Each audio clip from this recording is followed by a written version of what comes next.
Indians have done fencing. We called it sword fight. Welcome to an average Indian sports podcast. The only podcast where we cover Olympic sports the way All India Radio once covered the moon landing. हमने कुछ देखा पर समझ नहीं आया. Today's sport? Fencing. The only Olympic event where losing an argument is done in white tights and a face grill.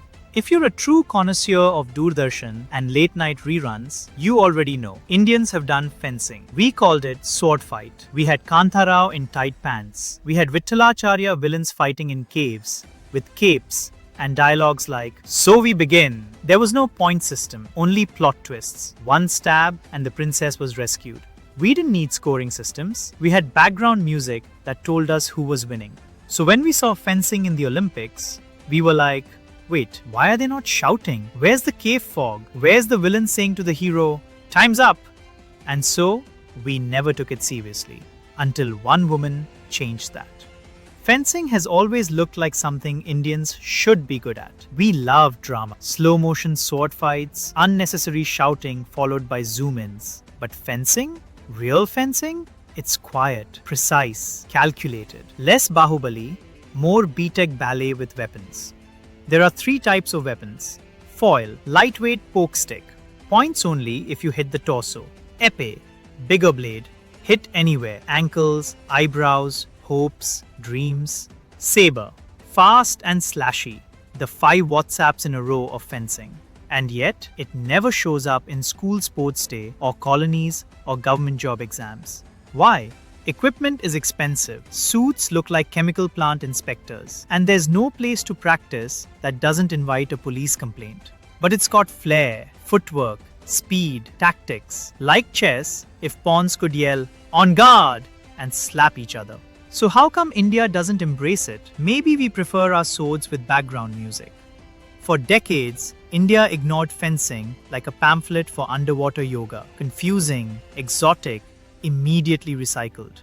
When CA Bhavani Devi became the first Indian fencer to qualify for the Olympics. Not just qualify, she won her first bout, which is like surviving the first 30 seconds of a family reunion where everyone brought swords instead of salad. She trained in Italy, learned footwork like a Bharatnatyam breakdance remix, fenced with athletes who eat saber slashes for breakfast. And India watched like, oh, fencing is real? Yes, expensive, elite, emotionally exhausting.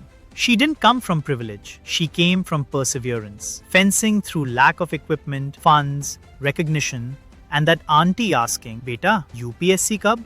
Today, Bhavani isn't just an athlete. She's a rebuttal to every uncle who said, "Fencing? Arey, wo to film ka scene hota hai." Thanks to her, fencing entered the group chat. Now we need more names in there. Fencing looks easy until you try to understand it. There's a beep, then another, then a light, then 2 lights. Someone yells, someone celebrates. No one knows what just happened. It's like watching someone argue with Siri. Hand gestures, dramatic pauses, unclear winners. Each weapon has its own rules. Each bout, its own rhythm. The referee conducts an invisible orchestra while the rest of us pretend to understand. Scoring? 1 light equals point. 2 lights equals philosophy debate. They use right of way, meaning whoever looked more confident gets the point. Bouts last 3 rounds of 3 minutes, or until 15 points, or until the universe collapses and the referee flips a coin in French. It's confusing, but fun. Speed chess with attitude, ballet with revenge. You need gymnast flexibility, sprinter legs, and the emotional control of someone whose Wi-Fi died during an online exam. And yet, it's thrilling. Every beep a story, every touch a victory, even if we're all waiting for subtitles. Fencing in India is like a niche indie film. Only 17 people watched, and all of them now run fencing academies. We don't hate fencing, we just don't know how to react. No cheer, no dhinchaksko, no shirtless sprint after winning. But fencing deserves more than confused applause. It's strategy, patience, sneaky violence. Things Indians should be great at. Think about it. Passive aggression? Foil. Dramatic flair? Saber. Poking into others' business? Epee. Yet we don't invest. No viral moments, no reel-worthy celebrations, no cricket-style ad deals. But that can change. Bhavani Devi showed the way. Maybe your apartment yoga room can double as a fencing dojo. Just add foam walls and some confused humans. Fencing deserves its moment, even if it comes between badminton ad breaks.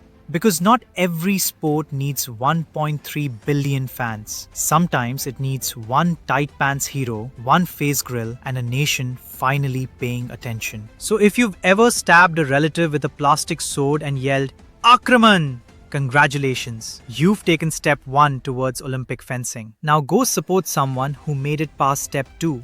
Stay sharp, stay stylish, same delusion, different sport.